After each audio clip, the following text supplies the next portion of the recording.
everybody.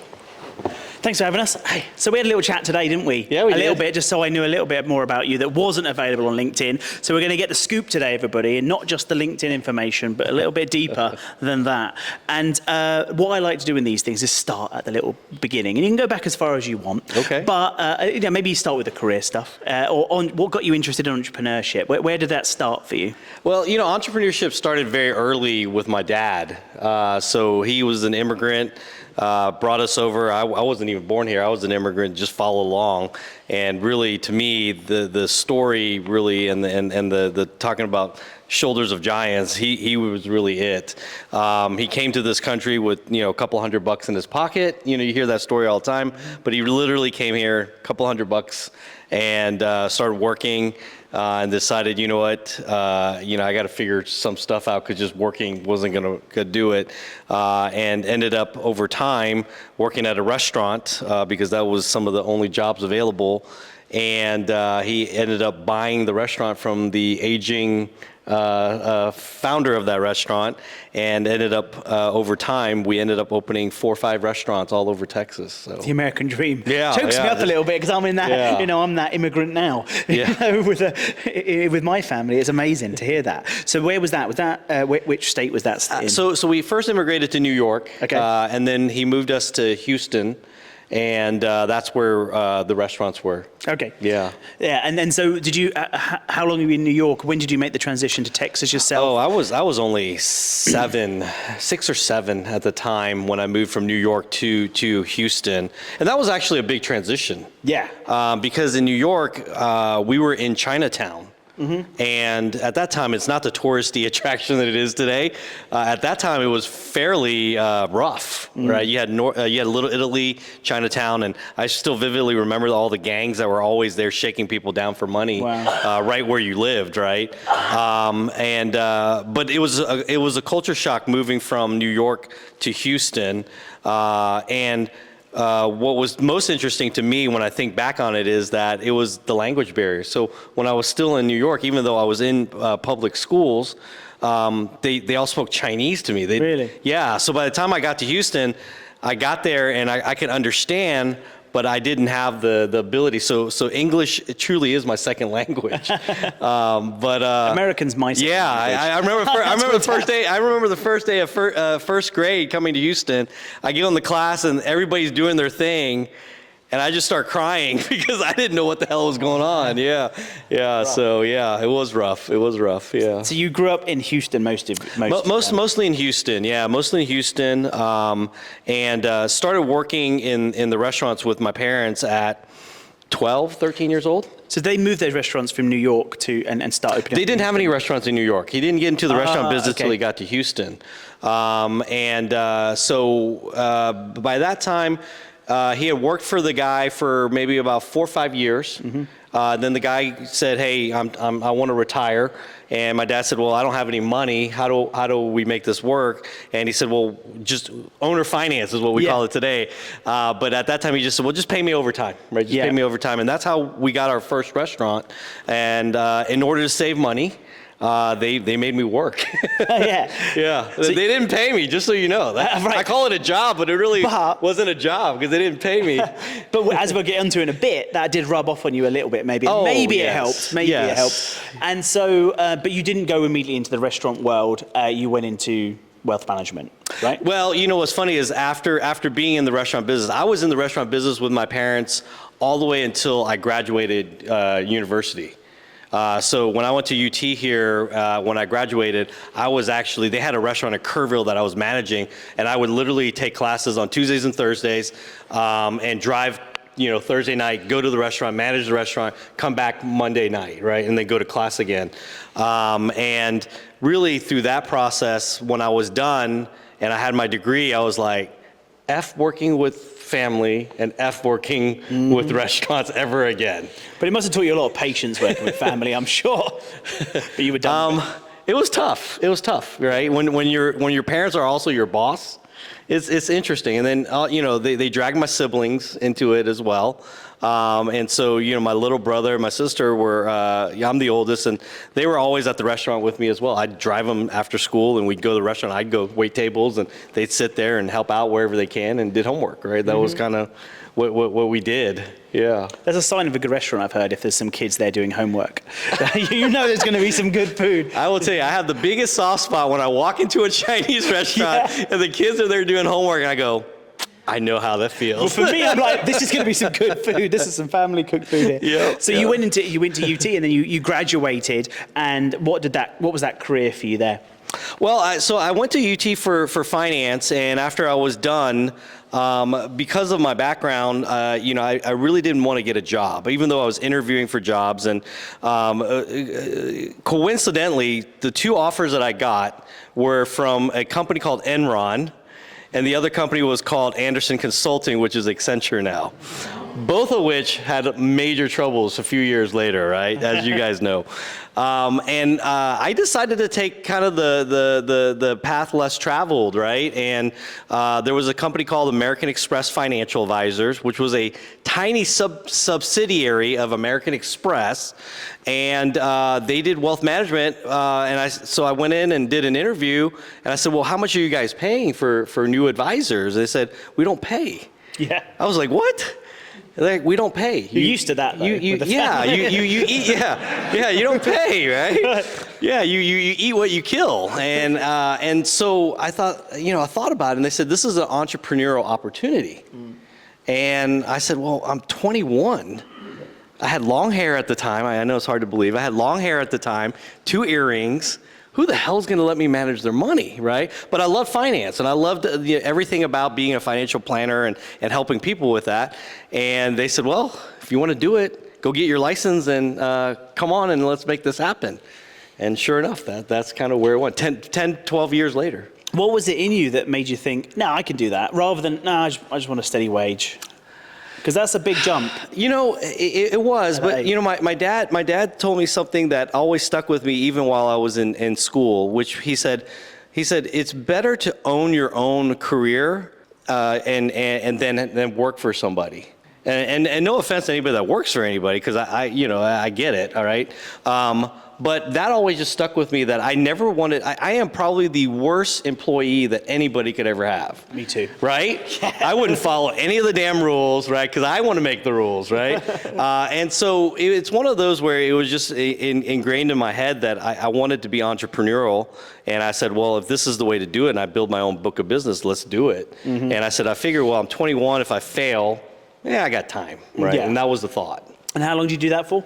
13 years. It's a long time. Yeah. And you were able to, what would you do with that book of business? It's yours, even if it was mine. So that was my first exit, right? That was my first financial exit from a company that I built after 13 years, and so I exited that and sold it for a fairly decent exit. And so I thought I was hot shit at 27, 28, right?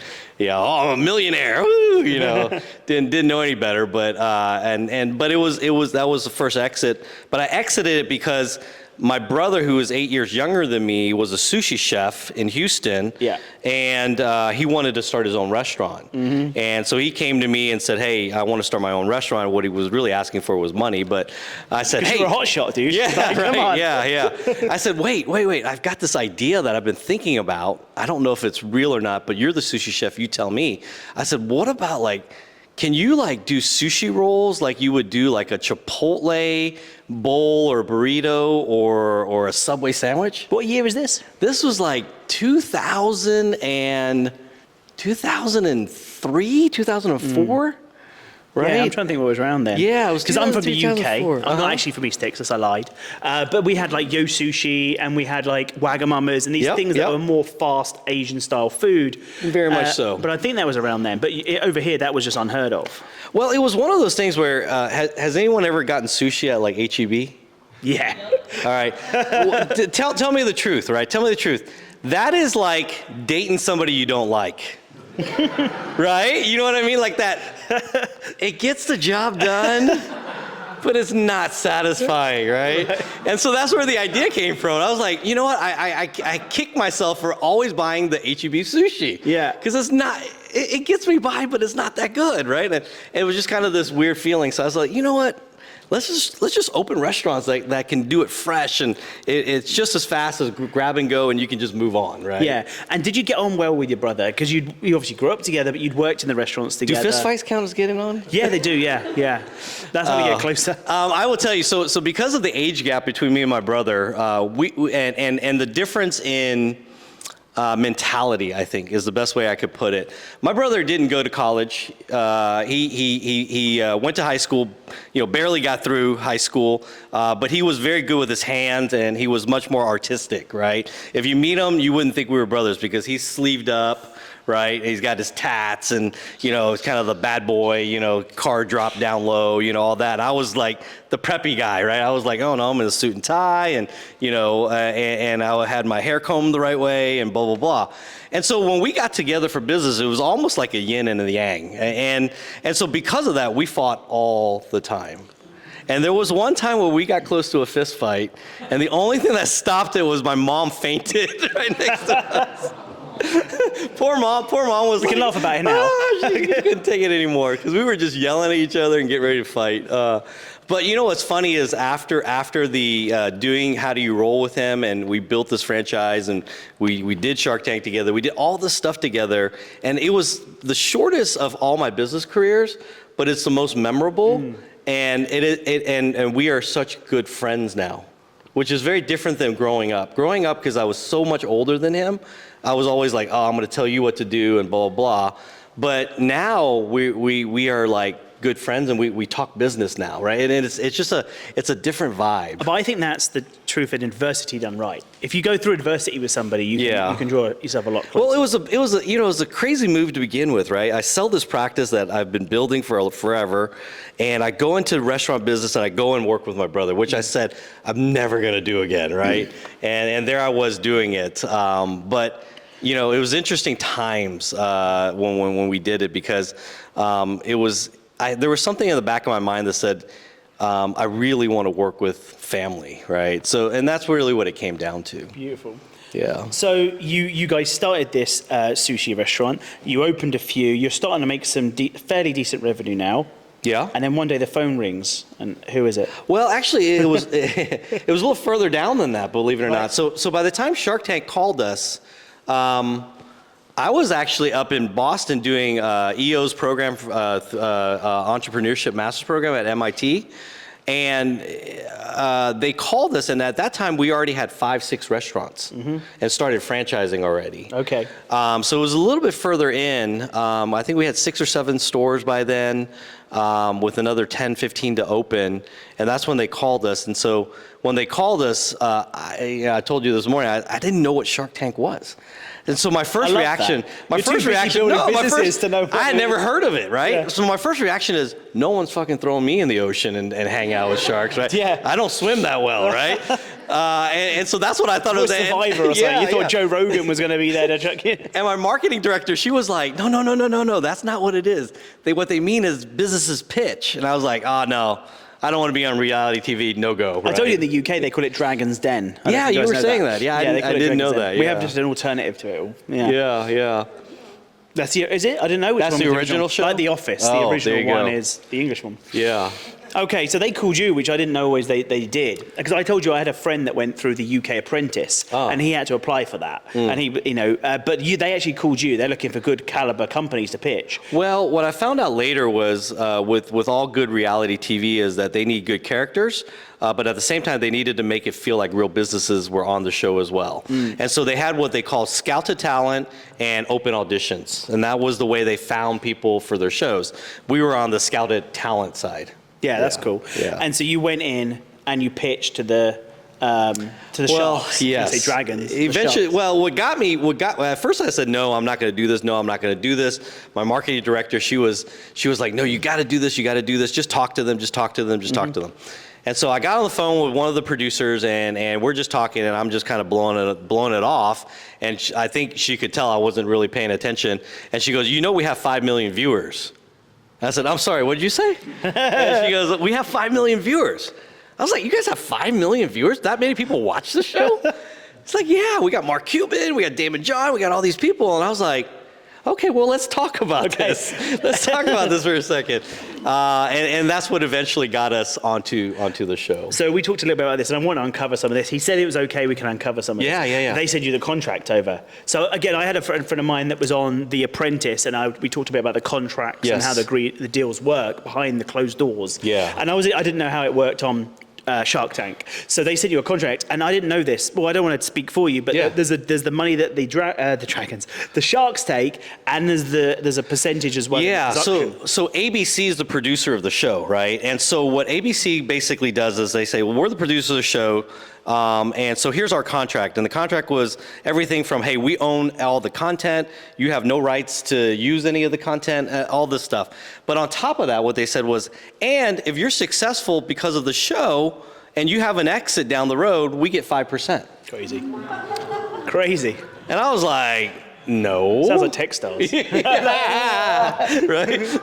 Yeah. We won't talk about that. Yeah. And so that was like a big sticking point for me, right? In terms of, do I do the show? Do I not do the show? So we ended up pushing back, and they actually let go of it. So we ended up taking that 5% off of the table.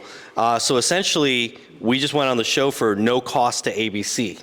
Right, and so that's. So they would have paid for travel and stuff, but you're like, no, No, they had to pay this. So in the contract, they had to pay us to go there. They had to pay us. I mean, we're talking about like $75 a day. All right, yeah. But they had to put us in certain places. We had to go through a formal audition, all this stuff, right? But the key was that the way ABC was going to make money was off of the exits. But what happened was they started having so much viewership. They decided, actually, Mark Cuban was a big proponent of get rid of that in your contracts, right? Because you don't need it anymore. The show's popular enough. You're making plenty of revenue off of that. You don't need the 5% from these people. And so that kind of made it more legit, I thought. Yeah, I had no idea until you told me that. And so you went and you pitched to the Sharks, and it went well. So we got the highest offer ever done on TV. And how much was it? It was $1 million. And so it's a funny story. Here's the behind the scenes side of that, right? So they literally don't even ask you what you're going to ask for, right? Okay. Until like almost like towards the end, and the producers came in and said, "Oh, are you ready with your pitch? Are you ready to go?" Yeah, we're ready to go. So what are you going to ask for? I was like, I'm going to ask for $3 million, and they about fell off fell off the floor. They're like, "What? You can't ask for $3?" I'm like, dude, it's only $3 million. I'm like, it's only $3 million. Yeah. And I said, my valuation is this, and they're like, we don't care. If you ask for $3 million, they're all going to say, okay, great. We're not going to do $3 million. We're all out, and you have no show. But it's their money for real. It is their real money. Yes. Yeah. So they have to put up their own real money. And so because of that, they're like, they sprinkle. They don't put like big bets like that. 500K. And at that time, the producer said the highest amount we've ever done was $750 million, but it was 2 or 3 sharks combined. 750 million? Yeah, no, 750,000. Yeah. And they said that was 2 or 3 sharks combined. Wow. So they're like, if you ask for $3 million, you'll be up there for like 3 minutes and we're going to be done, right? And I was like, okay. And I said, well, what about $1 million? Like let's make it a nice round number, right? That just sounds good. Yeah, it just sounds good. And they said, well, we've had a few people ask for that, but no one's ever gotten it. So we'll just see how it goes. And that's literally how we got to the number that we got to.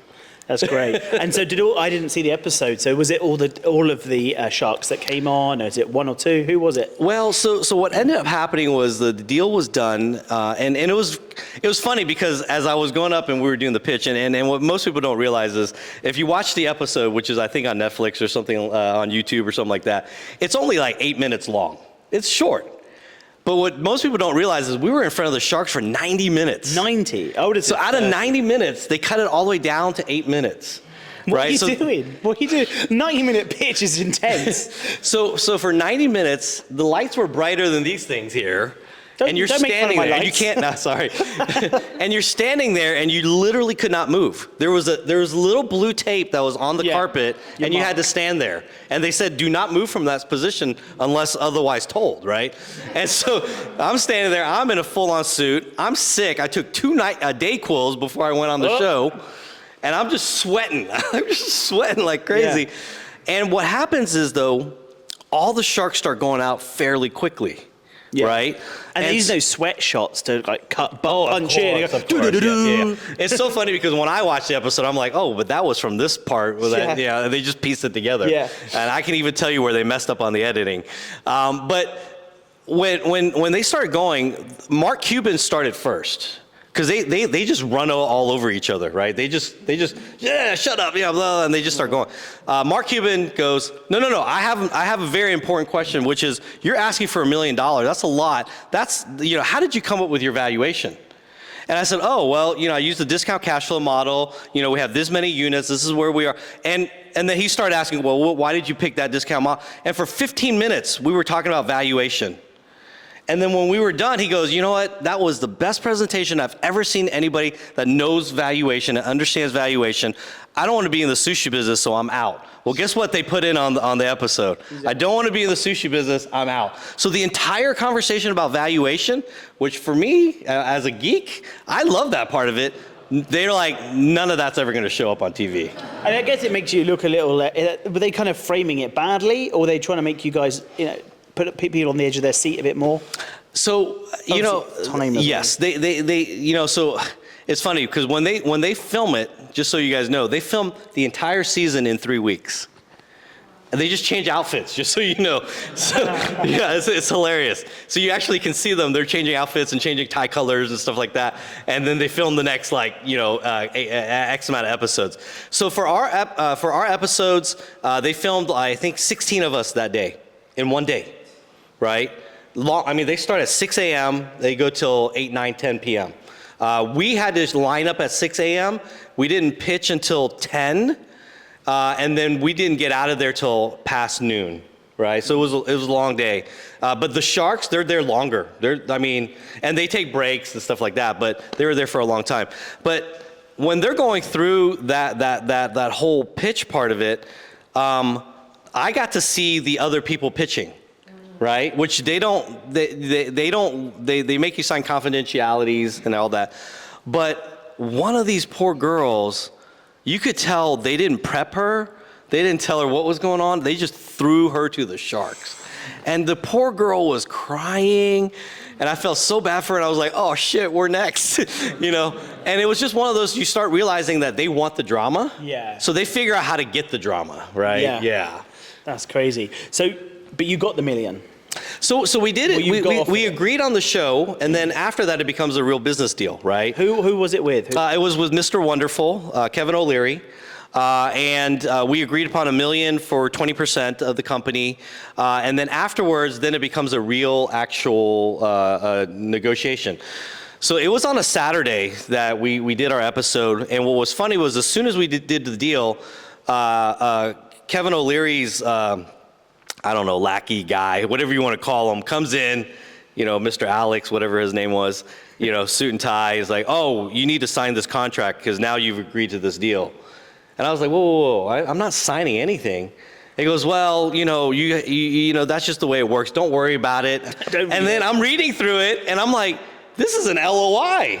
I'm like, you're out of your effing mind if you think I'm going to sign an LOI, right, without going through with my attorney and making sure everything's in order. Mm-hmm. He goes, oh, no, it's fine. And I'm like, no. Were you happy in principle with 20% for $1 million? Or that you were like, we'll figure that out So we had gotten a valuation about $6-7 million at that time already. Yeah. So this was going lower, right? But you thought we thought the exposure and all that would help.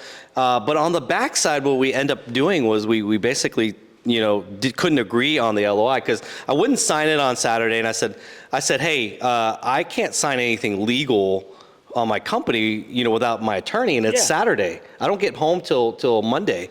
And that guy goes, I think his name was Alex. He goes, we'll call him Alex. Well, we'll call him Alex. He goes, well, since you're a more sophisticated business owner, we'll let you hang on to it until Monday. Oh, well, it ended up being 3 months of negotiation on the LOI, and it didn't work out, right? Because, you guys know as business people, and you guys have done deals, when somebody comes through and you're a new business owner, I think they try to take advantage of you. And he definitely thought that he could try to like for example, one of the things he wanted was, let's change the classifications of shares, and I'm going to put myself, Mr. Wonderful, and you and your brother to a Class A share as a pref, and move everybody else to common. Yeah. Right. And that was, and it was one of those where it's like, okay, well, but that's okay. And I said, no, that's not okay, because you know what? Those investors are my 2 aunts, my best friend from college. And my parents had a little bit of money in it. I'm like, how am I supposed to go to Thanksgiving if I do that to them, right? Like, I'll take some money. They don't even know maybe, but that's the implications of it. I've had people try and get like non-dilute shares on me before. So he wanted that kind of stuff, and it just never worked out. So we end up not doing the deal on the back end. But it helped still. Oh, well, here's the best part about it. So going back to the 5 million viewers, right? And if you ever get an opportunity to go on the show, I say do it. Because there's no exposure that does as much free marketing as that. The moment the episode was airing, our website crashed every 5 seconds. Because people were trying to figure out who we were and what was going on. We ended up with 2,000 something leads of people that wanted to franchise with us after the show aired.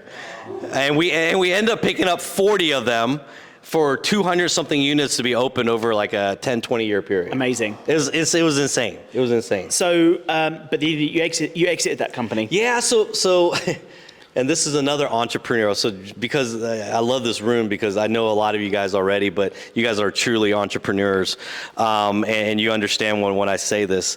As an entrepreneur, sometimes you get too caught up in your own press, and you think you can do more than you can, and you can grow yourself to death.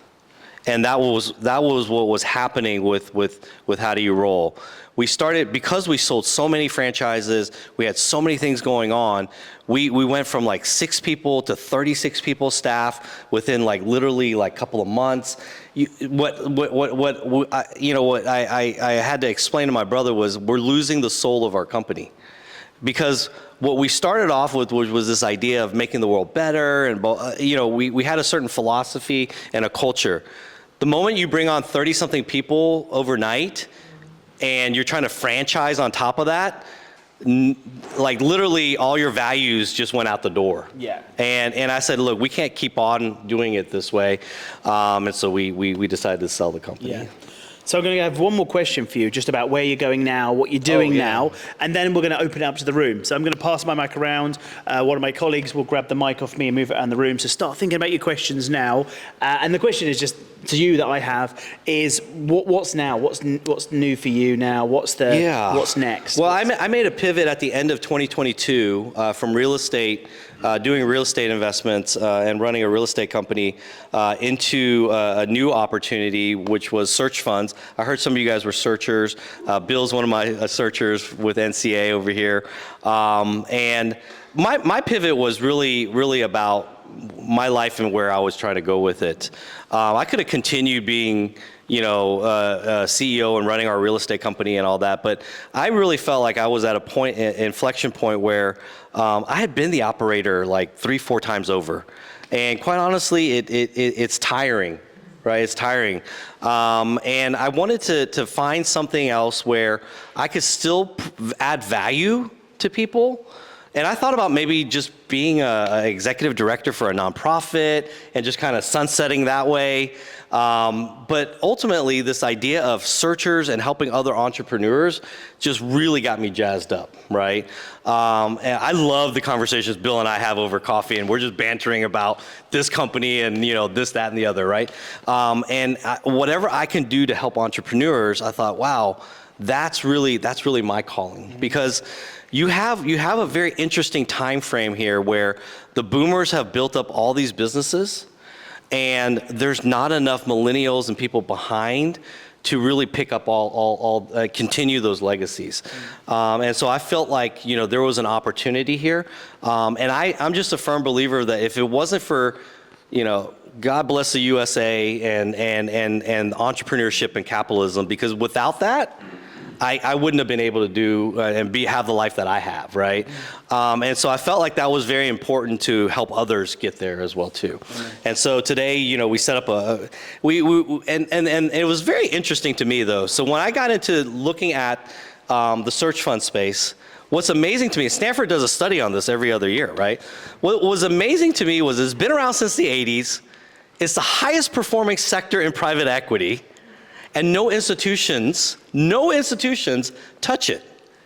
And so I started asking questions like, what is wrong? Like, there's got to be something wrong, right? That I got, you know, if I open the kimono, there's got to be something wrong here. And what I found out was it wasn't that something was wrong. The ecosystem wasn't fully developed so that institutions can invest. And so what we're working on is trying to build a ecosystem and provide the investment products that now allow institutional dollars to really come into the sector. I think we've solved it. But I haven't figured out how to get the institutions to believe that yet, right? So working through that process. Amazing. Yeah. Look, I can ask more questions on that, but I'm going to open it up to the room. I'm sure you guys can ask way better questions than I can on that as well. So I'm going to give the mic to Joe. This isn't amplifying anything. It's going to help our camera pick up the audio. So just hold it close to your face. Thank you. All right. Thank you, Matt. I'm going to steal first question, actually, because Yuen, I know quite a bit about what you do today, but what I'd love to just give a baseline for the audience on how does a search fund work? Like, what's the basic structure of it? How do how does a searcher monetize their time, and how do you monetize the fund? Is it funded by you solely? Is it funded by LPs? How does the fund actually make money, et cetera? Okay, you might have to remind me what the second and third question was, but I'll start with the first one. So with the searcher, the way the idea of the searcher came from was if you're somebody that wants to be an entrepreneur, right? You don't want to go work for the man. You want to be an entrepreneur. What's the possibility? Well, maybe somebody can help fund you while you're looking for the company that you want to buy or start, right? Now, startup is a venture and that's a whole different system. But if you're looking just to buy a company and improve it and grow it, that's a whole nother process. And so on the search side, what you're doing is you're really looking as somebody that says, hey, you know what? I bet you if I bought this business, I can manage it and run it well and grow that business. And that's really what a searcher really is, right? But they need some support through that process, meaning that, you know, they might have a family they have to feed and they might need benefits or whatever it might be, right? So we try to help with that process. Second question. So they're actually employed by the search fund. Well, I wouldn't say employed because they're an entrepreneur. I don't want to ever want to employ an entrepreneur. They have a contract with us, right? And it's an agreement essentially that says, hey, once you find the company, not only will we try to help fund the purchase, but put you in as CEO and give you equity, right? So it's a great way for somebody who wants to be an entrepreneur to be able to get into business without having to, figure out all the components of what it takes to make that happen. Awesome. And then funding the searchers and funding the purchase of the companies that they find. Is that LP backed? Yeah, so what we did was, in order to build the ecosystem, we separated the two because that was one of the biggest challenges. The number one reason why institutions will not fund searches is because they don't want to fund the J curve, meaning that I got to pay the searcher, have time for them, 1 to 2 years for them to find something, and then hope that they find something, and then we take off. So that's a J curve, right? So the institutions don't play that way. They don't want to fund that. And so what we said is, okay, well then let us remove that altogether and create something that will fund the searchers during that period and have its own economics there, and then have a fund where that comes in at the moment of acquisition. Perfect. Yeah. Awesome. So that's how we're trying to solve the problem. Hey, your story was amazing. That was fun to listen to. I have 2 questions for you. So it sounds like you have traditional funds, so have you just set up the economics the same way as all the other traditional, like the 888, or what's the? So it's a 2 and 20 for us, with a 12 pref. And so institutions can say, okay, well, this is pretty much a standard hedge fund. Well, hedge funds are actually more expensive. Traditional private equity fund. And do you also work with self-funded searchers that need some participation, or are you solely traditional? So right now we have an agreement with NCA to be the funder for all of their searchers, right, as they come through. We have to still find the capital, right? Because that takes a while. I think we're close, but we still have to find the capital. But the idea is that I think NCA has 18 that have graduated, meaning they found companies, they're running them, and they have 32 or 33 searchers going right now. I have talked to other searchers that are outside of that system because I have to diversify for the fun's sake, not so much for NCA's sake, but for the fun's sake. And so we have been talking to other searchers. Some people call them independent sponsors, so that could be a possibility.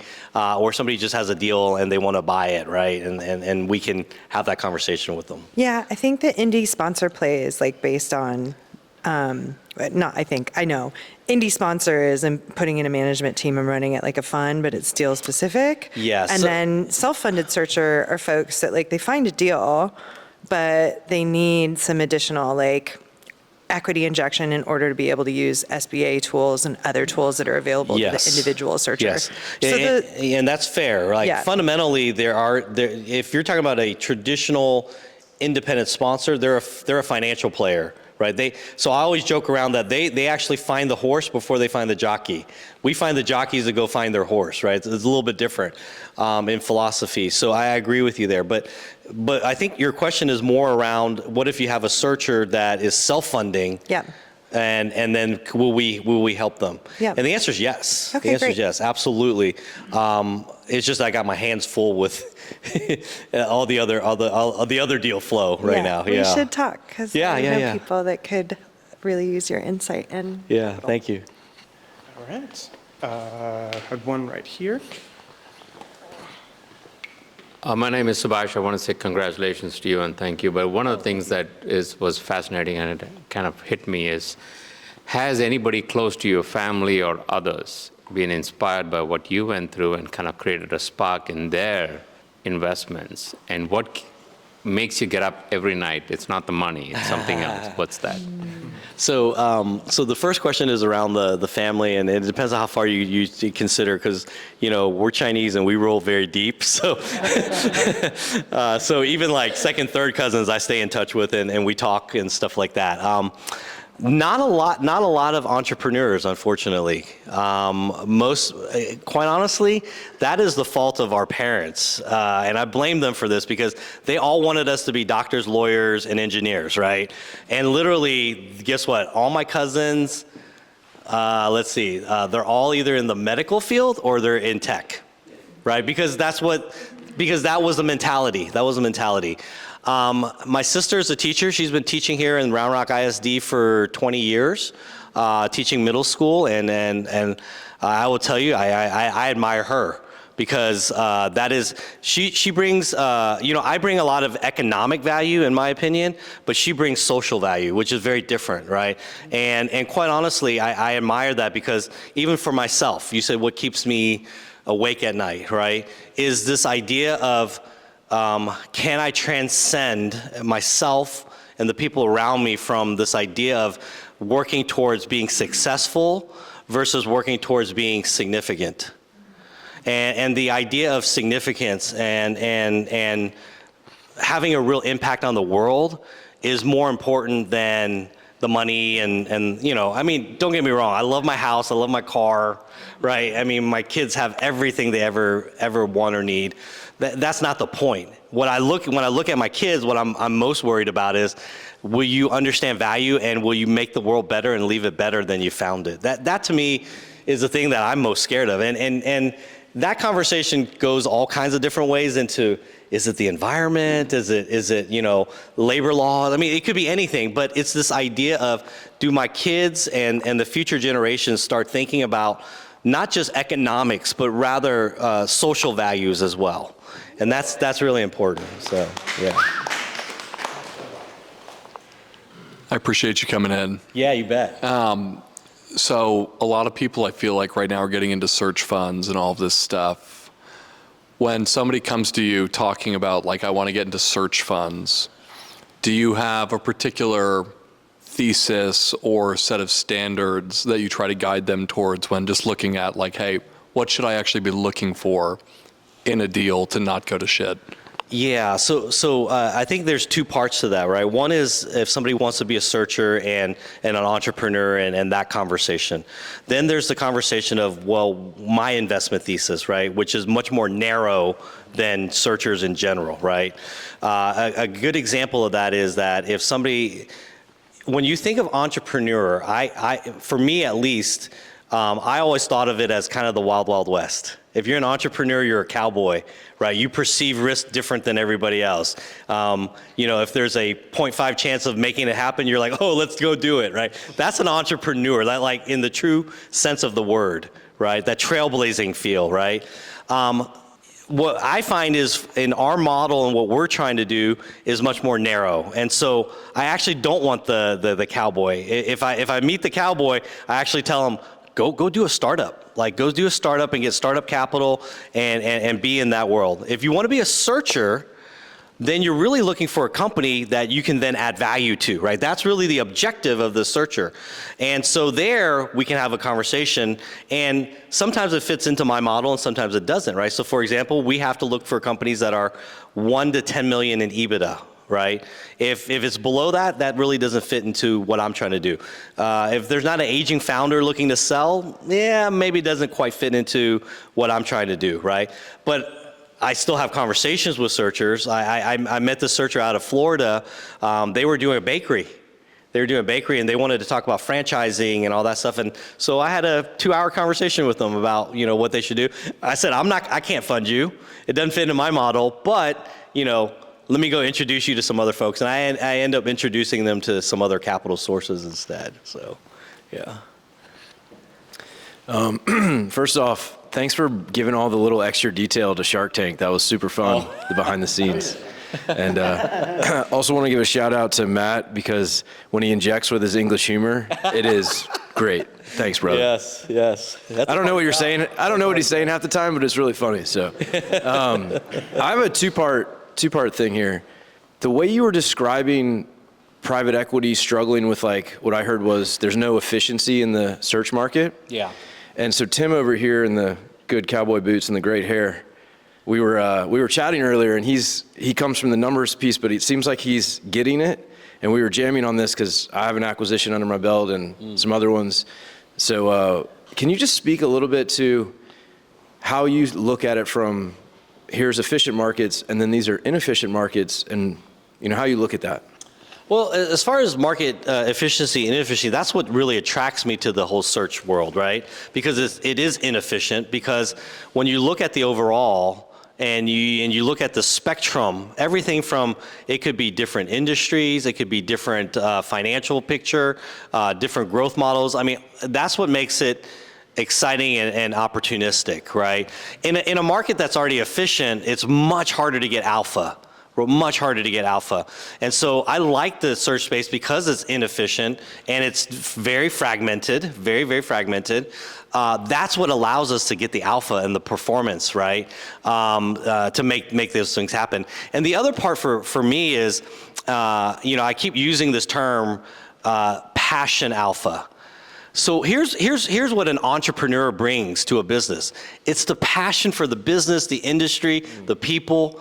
That's where the alpha really comes from. And I think a lot of times when you talk about institutions, they discount that. Yeah. They're just like, oh, well, it doesn't matter who's running it. Yeah. It'll be fine. No. That passion is really what drives it. And as an entrepreneur, you know that, I know that, and that's the difference, right? When I'm willing to grind and fight till the end, right? It is, Sparta 300, right? That's how entrepreneurs operate. Yeah. That's important. So the second part is the J curve. Yeah. Because, so I have a finance partner I'm likely about to buy out because he sees the J curve as we're back where we started. And we had a little blip or two in that J curve due to inefficiencies in a small business market, right? Yeah.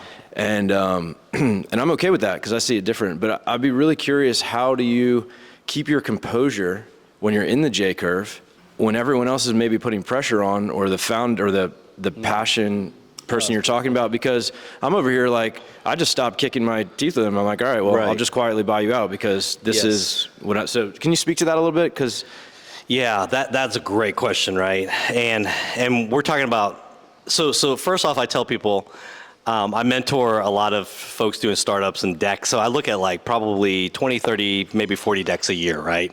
I have never seen a deck that didn't go hockey stick up to the right on revenue or profit for that matter. But you and I know that's not real world. Real world is very jagged, right? Very, very jagged. When I did my wealth management business, it was very jagged. When I did restaurant business, jagged. Real estate, jagged, right? It's always gonna go up and down, and it really comes down to your ability to have emotional intelligence to get through that, right? When you're going down, it never feels good, right? That's just reality, right? And the world seems like it's coming after you. Oh well, yeah. So you're talking about CapEx, right? You're talking about capital expenditures. Yeah.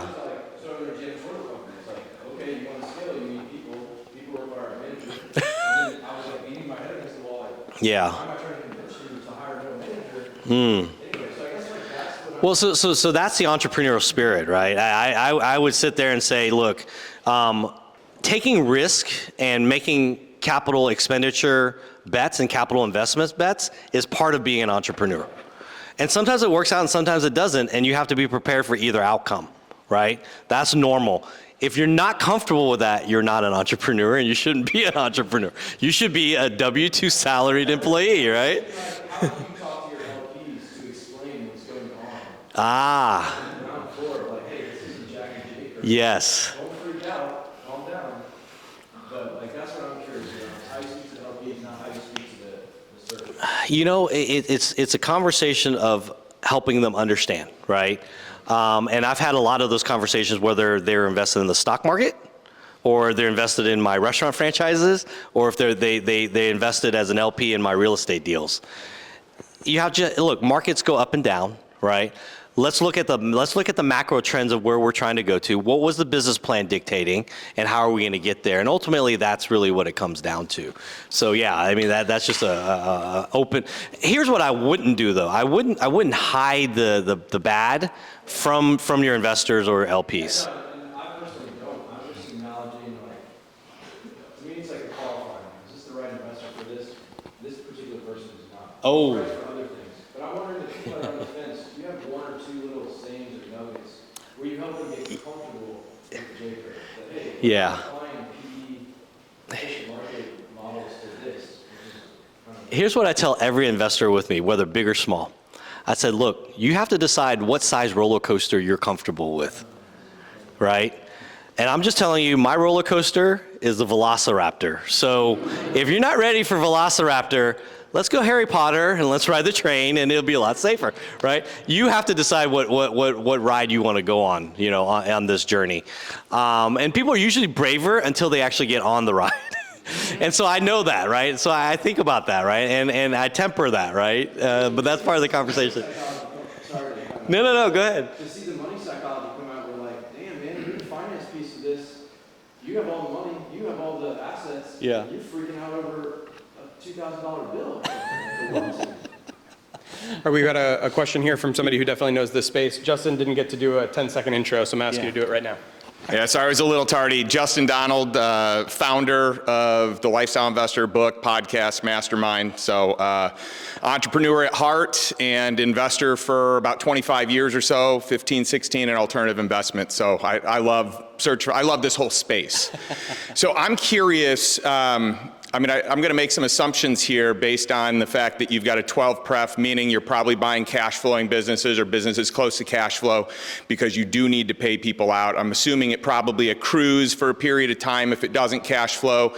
But I guess I'm curious why you went with the model you went with versus maybe like a Berkshire Hathaway type of model like Enduring Ventures does, parent company, ancillary companies, all profits reinvested back in. And I'm curious on the timeline of your fund and why you picked that. Yeah, so specific to the investment thesis that we were going after, obviously we were trying to solve the problems of the capital side of institution dollars coming in, right? So that helped dictate a lot of the other side of that conversation. But more importantly, I think when you look at the overall, when you look at institutions, they don't invest the same way maybe you and I would, which is like, I've got a 15-year time horizon.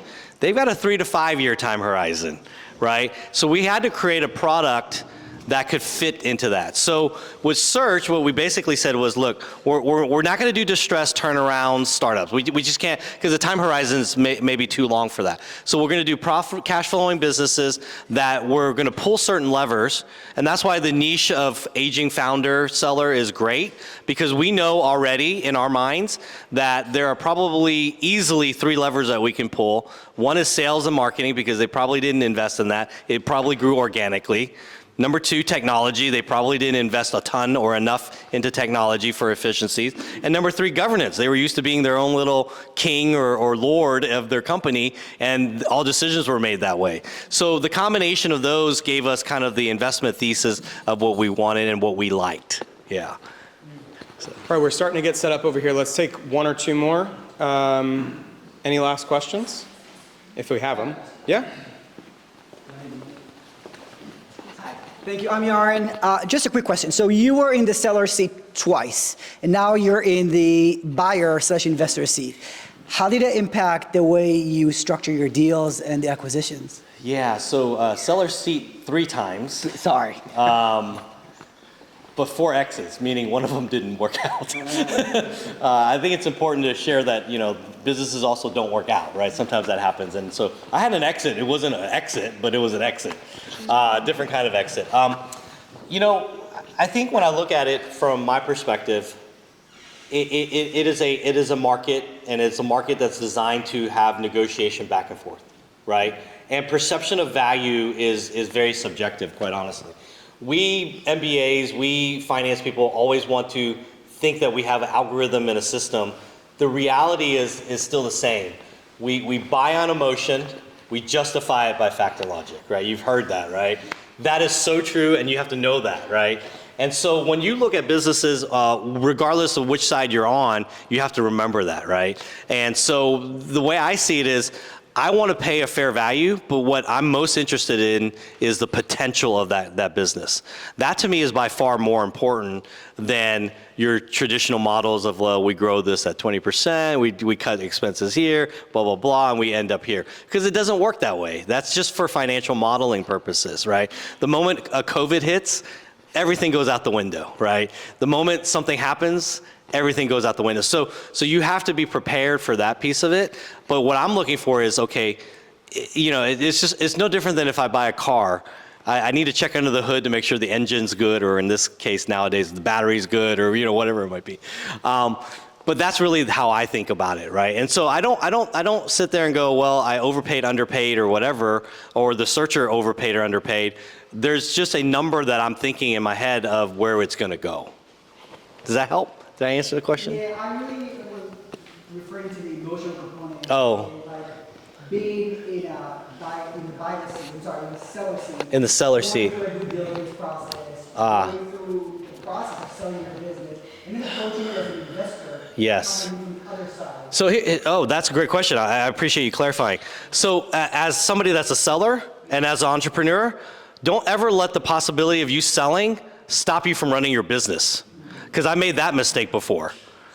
Yeah, I stopped running the business. I was like, I'm going to get out of there. I'm going to make right? And I was like stopping. And what I realized is, if the deal dies, I'm in trouble, right? And I made that mistake before. So as a seller on the entrepreneurial side, you got to keep running your business. That's great that you're going to talk about this, that, and the other, and you might have an exit.